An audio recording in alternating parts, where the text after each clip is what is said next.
It's noon here in Ventnor City, New Jersey, and our nation's capital, Washington, D.C. And this is news that you can use from CarEdge for Tuesday, January 16th, with your host, me, Ray, and, that young, handsome dude, Zach. How the hell are you today, handsome? I am doing great, Pops. Glad to see you. Heads are rolling. Yes, they are.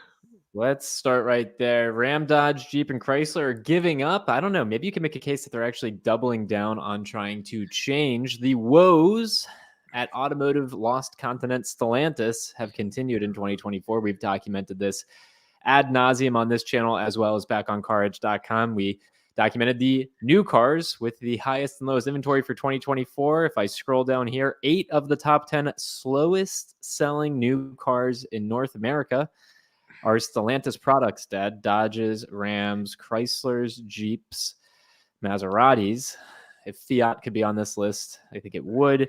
And so, Dad, we have the first of what might be many changes over at Stellantis. Their chief operating officer for North America has been relieved of duties. What do you make of this? And he wasn't reassigned. He was dismissed, or I'm sure he's pursuing other opportunities on his own. But obviously, Stellantis in North America has issues. They have stagnant inventory, overpriced inventory, undesirable inventory. They've brought out new models that nobody wanted or asked for. For instance, the Hornet. And I know everybody's sick and tired of me mentioning the Hornet. The only good Hornet was the green Hornet that I drove that was an AMC product back in, I don't know, when I was a kid. But obviously, Mr. Stewart was not doing a very good job of getting Stellantis to be a desired brand. Yeah, he helped them raise their MSRPs by 50% over the last 5 years. And most of that probably came in the last 3 years. But their sales on what has been their most desirable products, Jeep and Ram, will have either completely stagnated or dropped.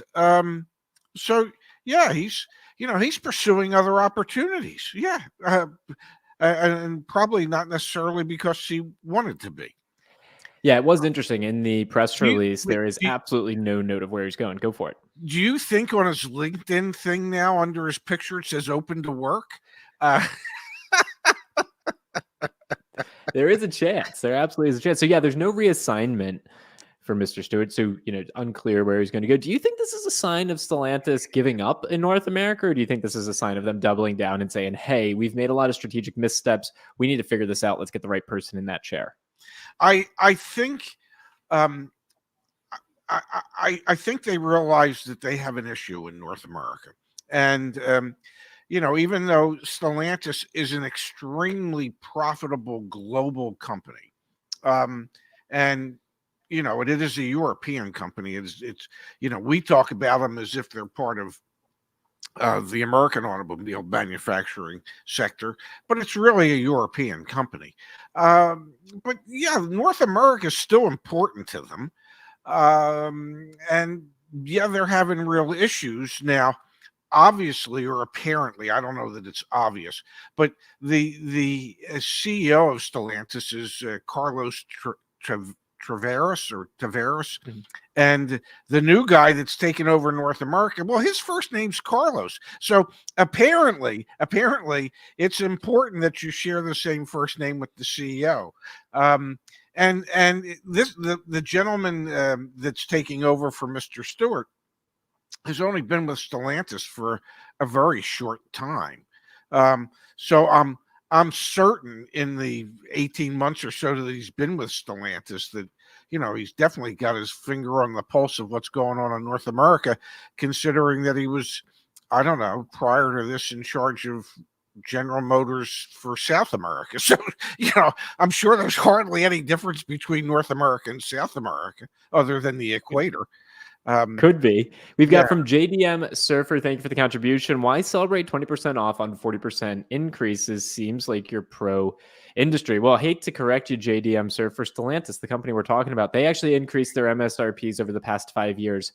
50%. We were the yes, ones that commissioned the research. It was Stellantis at 50.5%. It was Hyundai Kia that increased their prices 49.5% over the past 5 years. And we have seen discounts on Stellantis products upwards of 20%. You can get 25% off yes, certain makes and models over at Stellantis. No matter how you slice it, it's still, they doubled the prices 50%, or they increased prices 50%, and they're only getting half of it back in discounts. I don't think that means we're pro industry. I think that means that we're really passionate about people understanding the circumstances in the market, aka prices went up a boatload. You're getting a discount, sure, from an inflated price to begin with. Doesn't mean you shouldn't take advantage of it if you're in an opportunity to do it. But you need to be, cognizant of the fact that Subaru's I, prices, MSRPs, only went up 20 some odd percent over the past 5 years. Maybe that's a different option for you rather than that yes. Stellantis product that you're I interested in. I don't know that by reporting the facts, um, that means we're pro industry. Um, it just means we're reporting the facts. You can do with those facts whatever you want. Um, but the facts are that Stellantis has raised their MSRPs by 50%, and in many cases today you can get upwards of 20 to 25% off. Is that discount something to celebrate? Well, it sure as hell is a lot better than there being no discount, and you just have to pay that full 50% increase in price. There's there. What's the difference between an optimist and a pessimist? Hmm. The pessimist says that the glass is half empty, and the optimist says it's half full. So you tell me if you want to say savings is insignificant because the increases and that makes us say whatever the hell you want. And to be clear, you're right, because it went Yeah, up 50% down to, and I want to pull that data up on the screen because it's going to tie into the other story I wanted to dig in with you today, Dad. Car price inflation is real. These brands are the worst. Just Google search car price inflation space CarEdge, and this article will come right up.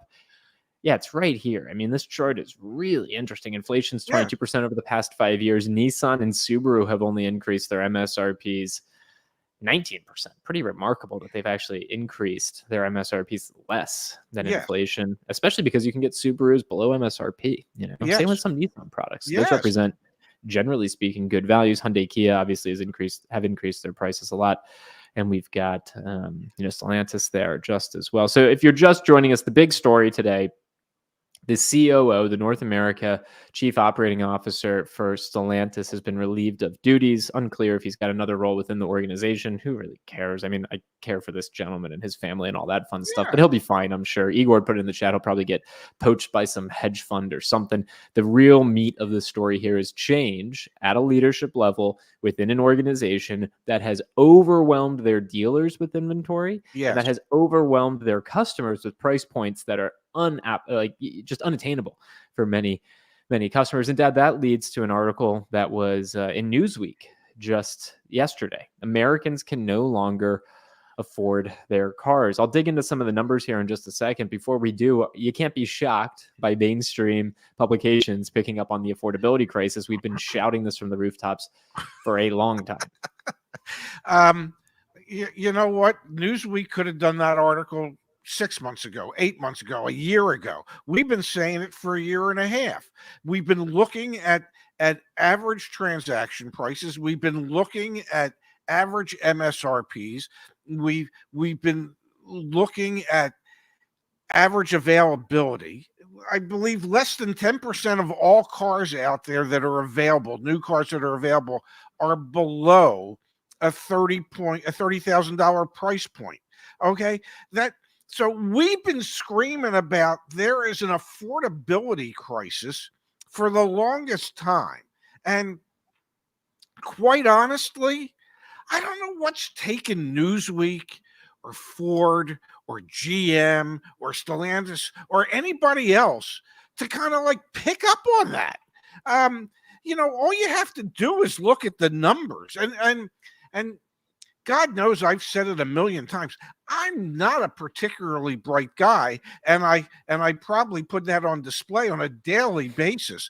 But geez, you can look at some of those numbers and go, a lot of people can't afford that. And how many times have we talked about the Cox survey that found out that 83% of Americans said we don't think we can any longer afford to even consider or buy a new car.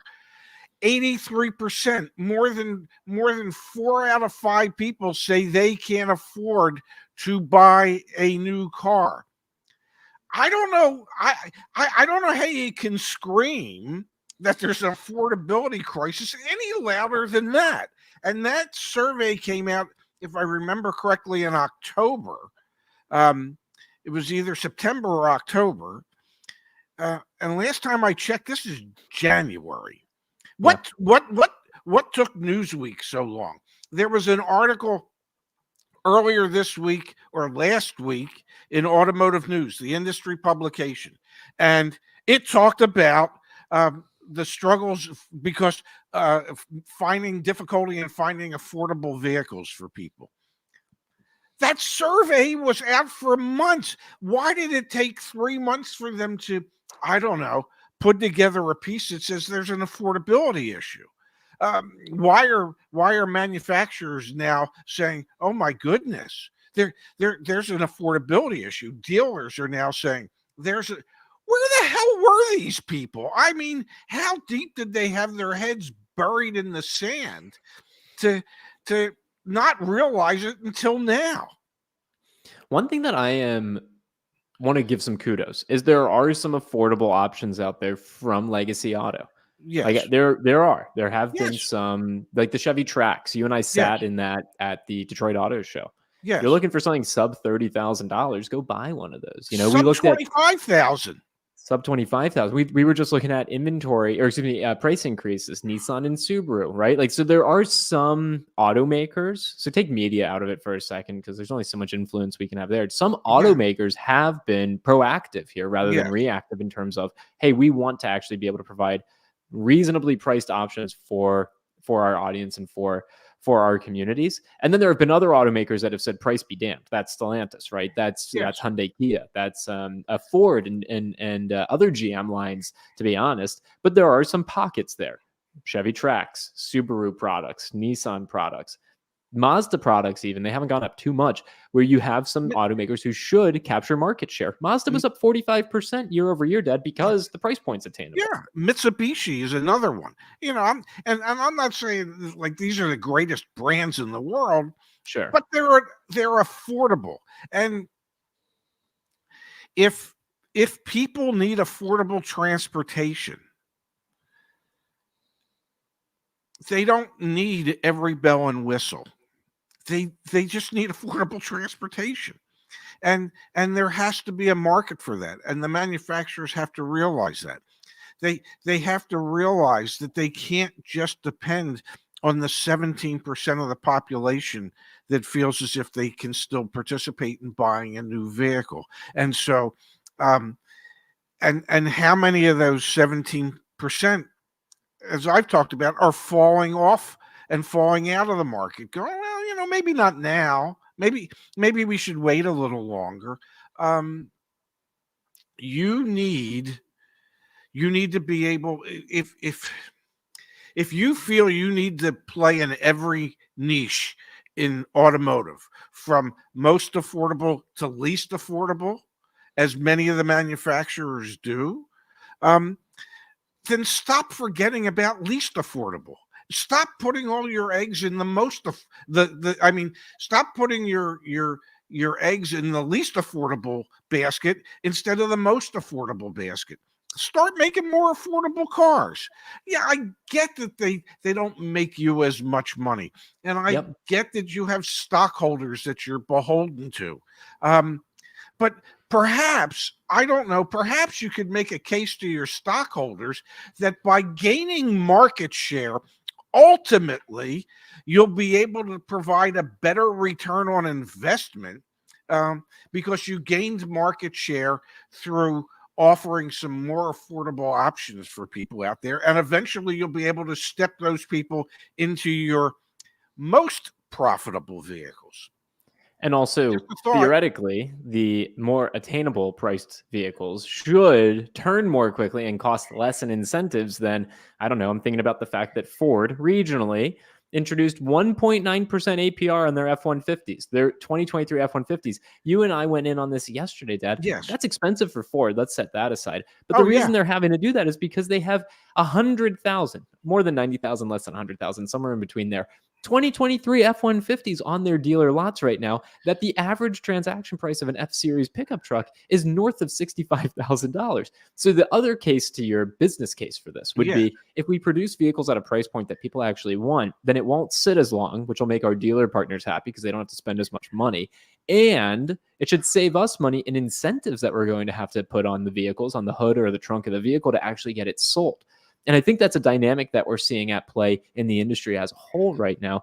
There are certain vehicles that still don't have a ton of incentive or dealer incentive to drive discount. And there are other vehicles, they're looking for ways out from under them, man. They're buried. These dealers are buried and they're not finding customers who are willing to get buried under them themselves. And if I may, it's not what the people say they want.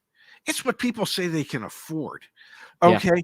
People that can't afford it still want it. Okay. People that can't afford the $70,000 F-150 might still want it. They might settle for a $50,000 F-150, realizing that they can't afford the $70,000. But it's not about want. It's about what they can actually afford. I've always said, I wanted to be 5'7". It never happened. Okay. There's lots of things I want. I want a beachfront property. Okay. In Ventnor. Okay. I can't have that because I can't afford that. So I have a bayfront property 4 blocks from the beach. Okay. Because that's what I can afford. It's not what I want, but it's what I can afford. And so you need, as heads of these companies, need to realize that rationale. People always want the best. They just can't afford it. Okay. Why are so many name brand goods counterfeited? Okay. Because the counterfeit ones can sell at a price point that the people who wanted them but couldn't afford them can actually now buy them, even though they know they're buying a counterfeit. So people buy what they can afford. Okay, and I don't care how many billions of dollars get spent on marketing and advertising, trying to convince people that they need all the crap that is in that $90,000 truck, when in reality they can only afford that $45,000 truck. So they'll long for all that crap that's in the $90,000 truck. They ain't just never buying it. Definitely, man. Hey, I want to do a quick reminder back at CarEdge.com. If you are going to purchase a vehicle anytime soon, today, tomorrow, in the next couple months, skip the dealership and buy with CarEdge instead. There are certain vehicles, we'll be running some specials over the next couple weeks here that we have some really significant discounts on, the Trax being one of them that I'm going to continue to highlight when we talk about affordability. We've got Chevy Trax $1,000 under invoice price. Those are really great and shipped and delivered to your door. Buy it with us, guys. Don't deal with any of the other crap. There are affordable options out there that you can get your hands on. Opposite end of the spectrum, there are also those $100,000 F-150s and Ram 2500, whatever. But like, if you are looking for affordable, shop with us. Let us help. Skip the dealership. Go to CarEdge. Go for it, Dad. I can't wait for them to come out with the $100,000 Mega Trax. That Trax nobody ever asked for. Yeah, pretty much. There will be like limited edition Mega Trax that, doesn't. It's like 6 out of 32 that they make, and they auction it off, and yada yada yada. Dad, let's go to the chat here for a couple minutes, and then I've got to turn our attention to something very interesting. Stu says, my local CDJR dealer is so packed full of new inventory, it's hard to find a parking space. Gang, please. My email address is Zach, Z-A-C-H, at CarEdge.com. Send me videos, send me photos. We love seeing what's going on in your neighborhood with your dealers. Again, Zach, Z-A-C-H, at CarEdge.com. Send us the videos, send us the photos. We'll credit you in following or future videos where we reference it. We want to see what you're seeing in your neck of the woods. Susanna here saying, aren't they increasing the price of the Jeep Renegade for 2024? I have not heard that. That would be a strategic misstep. In my estimation, the Renegade was one of the slowest selling cars of 2023. It'd be hard pressed to find a huge subset of people that want to buy even more expensive Jeep Renegades in 2024. Fingers crossed they do not do that. Maybe the new head of North America, Carlos Serlenga, will say, you know what, why don't we lower the price? Maybe, just maybe. But yeah, every manufacturer wants to raise their price every year. Why? If you don't have to, why? They're not selling, don't do it. Yeah. We've got here, Dad, from Gerard. Yes. Blame the dealers all you want. It's the manufacturers who drove up cost exponentially. Dealers behave badly as standard operating procedure. We started this show off talking about car price inflation. So there is a huge onus on the manufacturers. And I think the car price inflation data, Dad, really demonstrates that this is operator decision. Okay. Not everyone, like last time I checked, Nissan's still in business. Subaru's still in business. Yes. Toyota's still in business. Honda's still in business. You could even make a case that those automakers are doing well relative to their peers who increased MSRPs so significantly. And so I think there's a lot of truth there, that a lot of blame for the affordability crisis can be pointed directly back at the automakers who said, you know what, we can just keep raising prices and people will keep buying them. And that's finally coming to a head. It started a couple months ago and it's really taken a hold. And I think this comment, what would Henry Ford say about today's auto market? When you and I were in Detroit, we did the Ford Rouge plant tour. I mean, he'd be rolling in his grave. He is rolling in his grave. Yeah, I mean, because his idea was to make affordable vehicles that just about anybody could buy. He wanted his employees to be able to afford to buy the vehicles that they were producing. And many of Ford's employees today would be hard pressed, even at their special employee pricing, to be able to afford to buy the Ford of choice that they might want. So this shouldn't be so foreign to all the heads of these companies. It is. Look at this data, Dad. This is in that same article. According to an October report by MarketWatch, Americans needed an annual income of at least $100,000 to afford a car, at least if they're following standard budgeting advice, which says you shouldn't spend more than 10% of your monthly income on car-related expenses. That means that more than 60% of American households currently cannot afford to buy a new car. Based on census data for individuals, the numbers are even worse. 82% of people are below the $100,000 annual income line. Yeah, so if you're a Ford factory worker and you want to buy your $66,000 F Series, yes, you're not buying one. I mean, maybe you are, and you're then 6 months down the line thinking, "Holy hell, it's hard to make my monthly, nut." Yeah, it's not to pat us on the back, but we've been talking about that 10% rule for, I don't know, 4 years now. Make fun of me and of us as much as you want, but it's true. You shouldn't have more than 10% of your income going to your automotive expenses. So, that's why there's the affordability issue. That's why Newsweek finally came out with the article that they came out with. That's why Automotive News came out with the article they came out with last week. Yes, the price of car, you made me do this one time. The price of cars is just too damn high, okay? Rent is just too damn high. The cost of living is just too damn high. But the price of cars and trucks is outrageously too damn high. And there there are things that the manufacturers could do. They've just so far chosen not to. Again, want to be able to also provide and throw, and show flowers to those who are doing good things. That damn Chevy Trax, man, like that's a good option. The Yes. Mazda's at reasonable prices, the Subarus at reasonable prices, the Nissans at reasonable prices.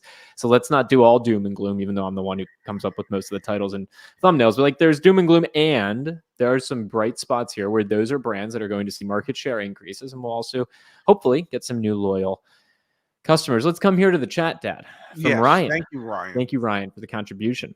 Would you guys consider a week-long series, a deep dive on the market in the 5 most populated states and their regional neighborhoods? It might really help us understand those who say they're seeing price drops.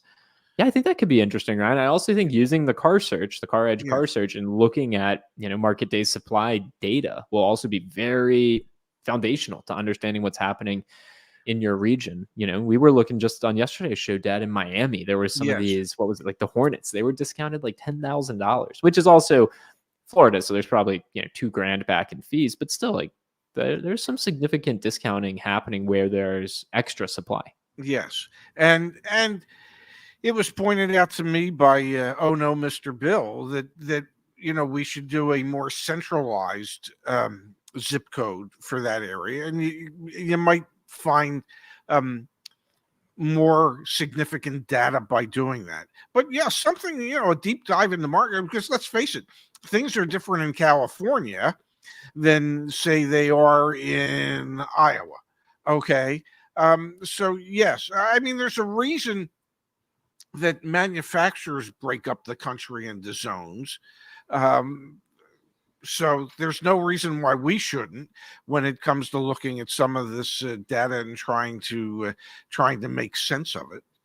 Yep, I like that. I'll incorporate that into the future. From Chris. Chris, thank you for the contribution.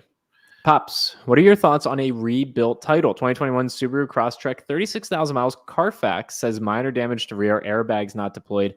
They're asking $19,000, and it has a rebuilt title. Help us all understand your take on this. Rebuilt title means it was totaled. Okay. It does not mean that it was a minor damage to the rear and the airbags were not. It means when there's a rebuilt title, typically it means that it was a totaled vehicle.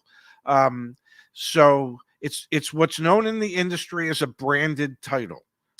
Dealerships, if somebody comes in with a vehicle to trade in that has a branded title, such as this, they instantly lower the appraisal value by 50%.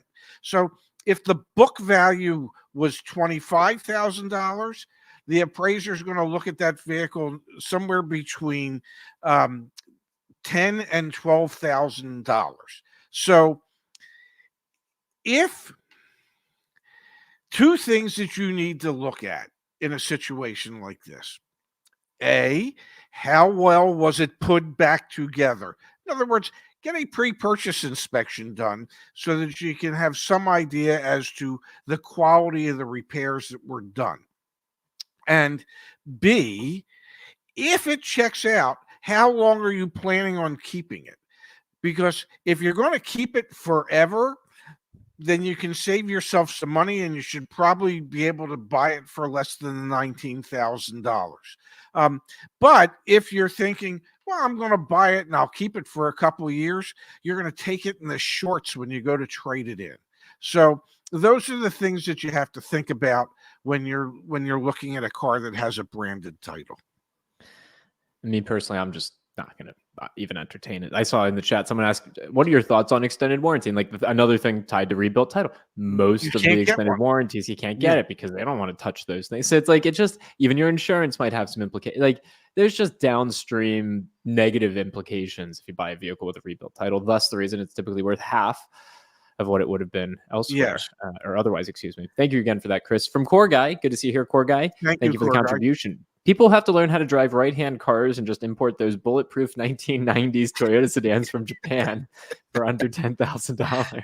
I like your thinking, core guy. Maybe we need We'll to have go into people in business. Skyline GTRs and 1990s Toyota sedans. I absolutely love it. Thank you for that, core guy. I really appreciate it. That was good. Again, want to remind everyone before we switch gears to one other story. You truly, we have made huge strides back on CarEdge.com. Not only can we give you all the market insights, the coaching you need, but now, folks, you can actually buy your car through CarEdge as well. So skip all the other hassle and really take advantage of that into the near future here. Now, Dad, the other story is back on Twitter. There is an account, or X, excuse me. There is an account called Car Dealership Guy. We talk about him frequently here. He does these occasional temperature checks on the economy. I thought we could scroll through a few of these in light of the conversation we've had today about Stellantis and affordability and all that fun stuff. How's that sound? Sounds good to me. If we're going to do a temperature check, we also need to do a temperature check on Teslas in the Chicagoland area, where the battery range has dropped to near to zero, along with the temperatures, and people are having great difficulties. We're going to stick with this for today, and tomorrow or Thursday we can touch on the Tesla story. But thank you. Here we go. You ready? Temperature check. Yeah. All right, Dad. So let's see. We've got here from Independent Review, 54 units, $97,000 in finance gross at a Nissan and Kia store. That sounds pretty great for that dealer. That's a lot of gross per vehicle on the back end. Let's see here. Not quite 2,000. It's less than 2,000. Less than 2,000. Yep. Michael says my 2017 Subaru started up great and continued my 6-year streak of not taking it to a car dealer. So there you go. That's his temperature check. We've got here absolutely terrible Audi Northeast, and I'm not the only one. Audi just released emergency funds and incentives. My dealership is in panic mode. We had a morning meeting for punishment at 8:30. The rates are killing us. You used to work at Audi. Have you ever heard of any of these things going on there? I've heard of many a manufacturer taking a look at how a month is going, and in the middle of the month making some adjustments into incentives and how they can, try to prop the market up a little bit. Yeah. All right. So Godspeed to Audi dealers in the Northeast. From Car Sales Guy. Pre-owned inventory is tough to come by. New car units are down. Gross is down. Send help to the West Coast. Fixed operations is doing good. From Andrew saying Florida Hyundai stores flat to down 10% year over year. Started off strong, but this weekend was slower than expected. EV sales continue to be sluggish, aka non-existent in Florida, even with enhanced incentives. From Francois, must be real bad because my Honda dealership keeps cold calling me to trade in and buy a new one. And we'll do one more here, Dad. This is from Let's Ride. Sales slow because it's 5 degrees, waiting for a warm-up. Service body shop are gangbusters. And that's in the Great Lakes area. So it's a little it's meh. January. It's January. And if dealers forgot what January's like in the car business, shame on them. I mean, I'll put it as succinctly and as nicely as I can. January sucks. It's just that simple. Oh, and by the way, that's followed by February, and that sucks as well. So they know what they're in for the next 59 days. Well, this year's a leap year, so for the next 60 days, they know. And if they don't know, they're just playing stupid. Okay? Yeah, fair. Let's keep moving, Pops. We've got here from Zario. Thank you for the contribution, Zario. Hey, guys. What do you think is going to happen with insurance? Wouldn't it make more sense for you to total your car with gap coverage than to roll over your negative equity? I don't know how to answer that. But that's why you would have gap coverage. And you have to make sure you have enough gap coverage to cover that gap. I can't sit here and tell you that I never suggested to a customer who was upside down on their vehicle and had gap insurance that they wait for the next weather advisory and park that vehicle under a tree, hoping that tree falls on it. I mean, the sad reality is, in most cases, the tree ain't falling on it, and you're just going to keep making the payments until you're in an equity situation or the car has died. One of the two. One of the two. We've got Yeah. here, Dad, from JDM Surfer. Thanks again for the Yes. contribution. I drive right-hand drive, and it's worth it. 35 mile per gallon in I think it's a Toyota Hilux, right? Yes. Yeah, We very saw them cool. when we were in St. Martin. Yeah.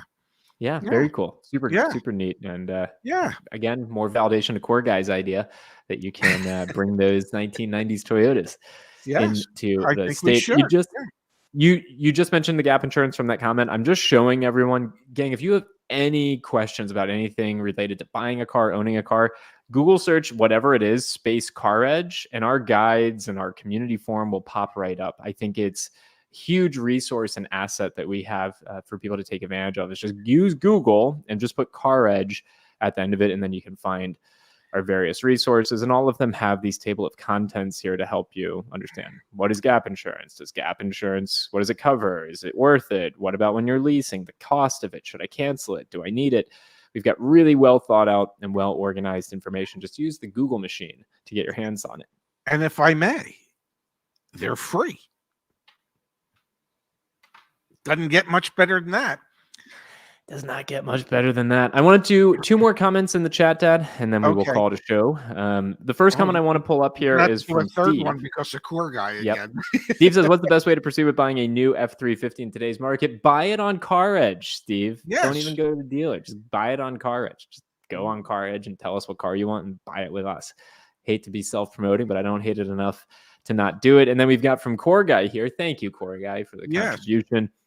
My brother was severely underwater in his 2021 Hyundai Elantra, about $16,000 negative. Whoa. Oh, my God. 24% APR. Yeesh. He drove back here to Maryland from Texas, and the car got stolen a week ago. Gap insurance covered everything. Thank you, Kia boy.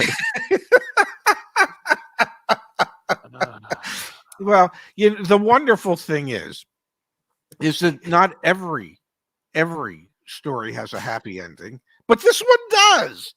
Can you imagine, like, part of the value proposition for why people should buy Kias is because when you need that thing to get totaled or stolen. Yeah. Why wait for it to be totaled? And you don't even just hope it gets stolen, and you don't even have to leave the keys in the ignition. When they file a police report and they say, "Well, do you have your keys?" Well, I got both sets. Oh my goodness, man. That's like all aspects of that are really terrible and miraculous that there's a happy ending at the end of it. All right, Dad, one other thing I want to pull up for today's show from Carrie. Yes. You know what? Let's do this. Ad-lib it, man. Ad-lib it. Really? You gotta be kidding me. You know what? I want to ad-lib it because I'm going to show some examples of this as well. Carrie says, I made the mistake of giving my phone number to TrueCar, and dealers are driving me nuts. I told them I wanted a new Corolla for cash, but prices are too high. They still leave me messages every day. Dad, I want to pull up on my phone really quickly. I submitted a lead through one of these websites recently. Yes. And let me show you. So let me just go to missed calls. Let me come here. I have been getting missed calls from Alexandria, VA, and Bethesda, Maryland. It's going to be hard to see up there. Yeah. But those are missed calls from a car dealer every day for the past 6 days since I submitted the lead. And the text messages, to Carrie's point, I empathize with her. Yes. Or him. The text messages, Dad, are unbelievable. Let me find it here. Like the most recent, I mean, these are all, it must have been TrueCar because there's the TrueCar logo. Like, this is one.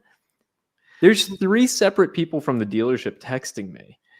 If I may, if TrueCar, as much as you'd like to believe that TrueCar is out there to help you, to provide you with the information so you know what a good deal looks like, they're a lead generating service for their dealers. That's why dealers pay them.